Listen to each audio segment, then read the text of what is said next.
and welcome to Dragonflower Gardens. We're out here at Bush Camp because I think it's time that we have a little talk about the weather. The weather's been kind of crazy right now. A lot of talk about climate change.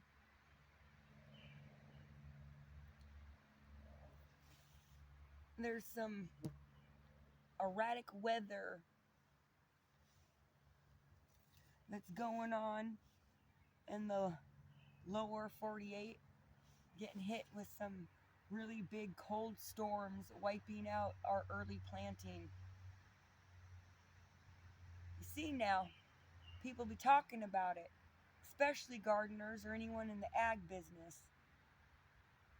They be talking about it because, well, plants need sunlight and they need rain. Not too much rain. We're not asking for a flood.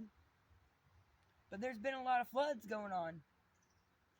And there's been quite a bit of water getting soaked into the ground. And the thing about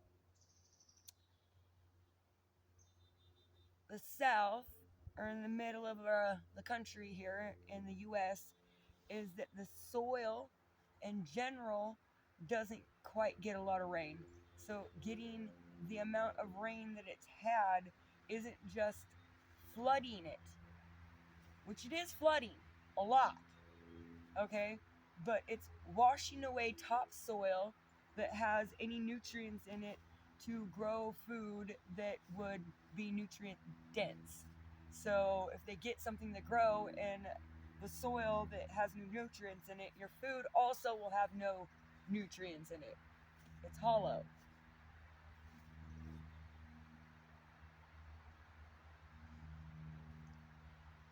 There's a lot of snowstorms that seem like they could have nearly just come out of nowhere. What's going on around here, man? Is that old conspiracy theory about them seed clouding? Are they seed clouding all this? Is this how we're getting into this position right here?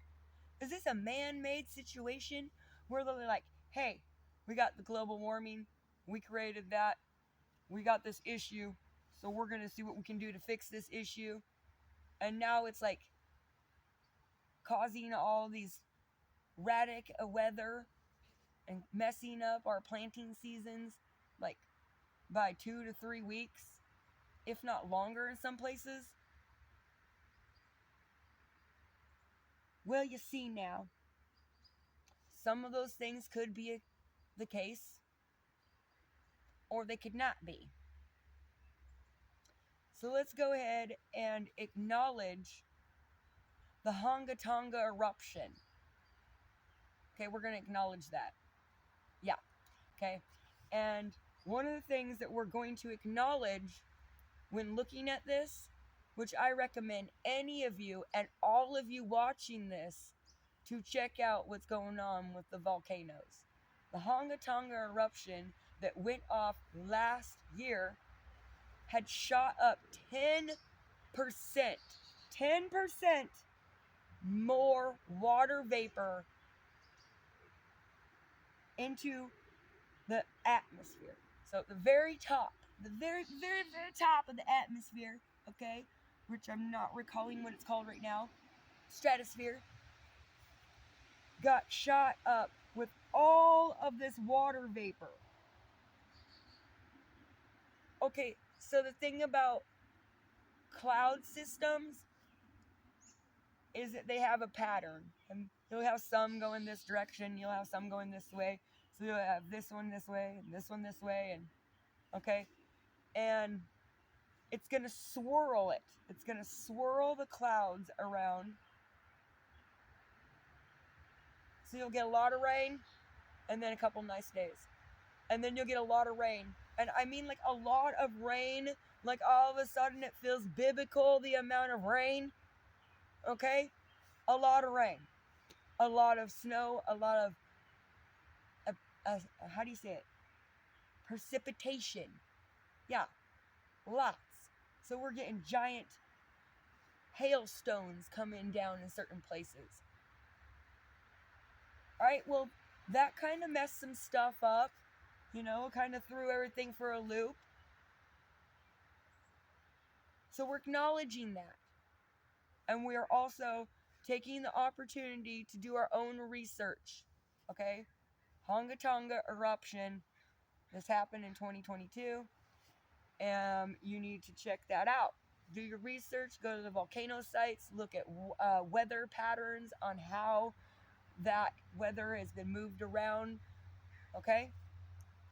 Now, the second thing that we want to go ahead and notice, will be a volcano yet too. Now, there's a volcano just erupted this year, 2023. So, a couple weeks yet, in Russia. And okay, I know I'm going to pronounce this wrong, so I'll pop it up on the screen. Okay, it erupted in Russia, and the volcano is called Vesuvius? Sorry about my bad translation on how to pronounce that. So when this one went off there in Russia, it shot up an insane amount, a huge amount, like way more than any volcano that has been recorded in the last nearly 100 years. It had shot up, how do you say it? Sulfuric acid. Okay, so sulfuric acid is the ash in gas form, basically. That's what's going on. So it gets shot way up into the atmosphere, and sulfuric acid and H2O, which be water, and O2, which be oxygen, all gonna mix way up there in the atmosphere, and it's gonna become acid rain. Yes, acid rain. So go ahead and double check to make sure that you understand which volcano that we're talking about. So same research you would do at the other volcano, and make sure that you're understanding how these three molecules will go together and mix up in the atmosphere in a gas form, and then when it starts to get heavy and it turns into water, you're getting acid rain. Okay, so do your due diligence and make sure you understand how that's working so you can comprehend everything that's going on here. Because this exact thing is the same way they are seed clouding. Okay, now I ain't denying that they be seed clouding. We know it. Yeah, they be emitting it. Sure enough. What I'm saying is that no amount of how much they've decided to seed cloud or mess with the atmosphere, it doesn't hold a candle to what God has just done. That's right. Okay, so why is this important? This is important because sulfuric acid clouds, okay, block the sun. That's the whole reason they wanted to seed it in the clouds, is because it blocked the sun, and, well, they thought the planet was getting too warm. So they wanted to block out the sun so that it would cool the planet. Well, it turns out that that wasn't even necessary. Even if the theory that they had was truth, which I ain't saying it is or it isn't, because I'm not, all right? What I am saying is that the amount that just went up in the atmosphere due to a volcano doesn't hold a candle to what just happened. Why is this important? Because it is also going through the wind patterns and the up there in the sky. Okay? And it is also blocking out the sun. So if you're someplace and it's a regular, nice spring day and you're real excited and you're gonna get out there and you're gonna get your garden going, you're gonna start, getting your survival garden going.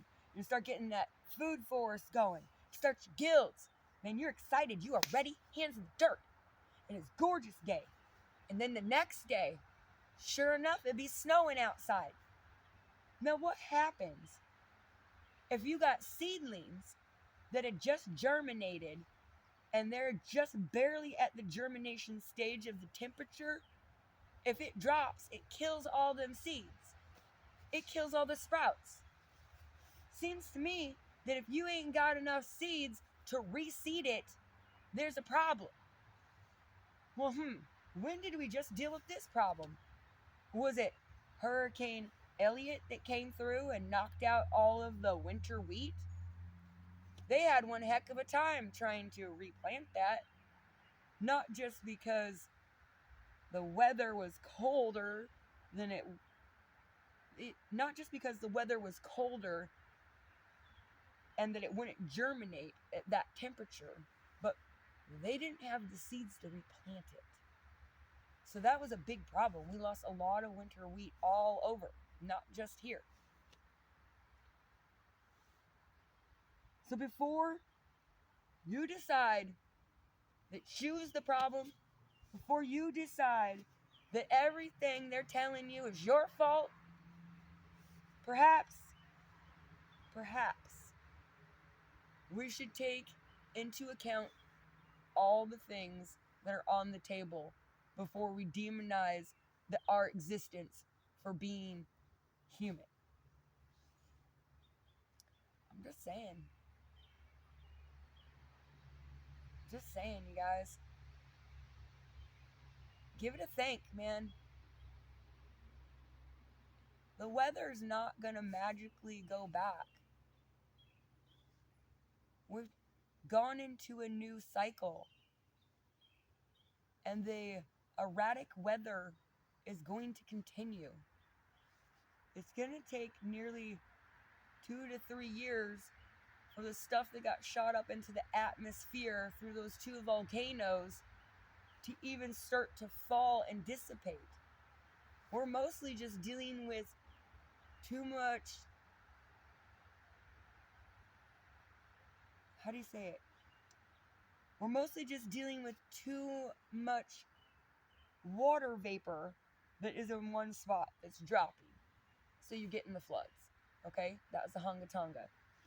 And then you're getting the snaps of super cold weather because it's blocking out the sun, and you're getting rain because of the volcano that went off in Russia.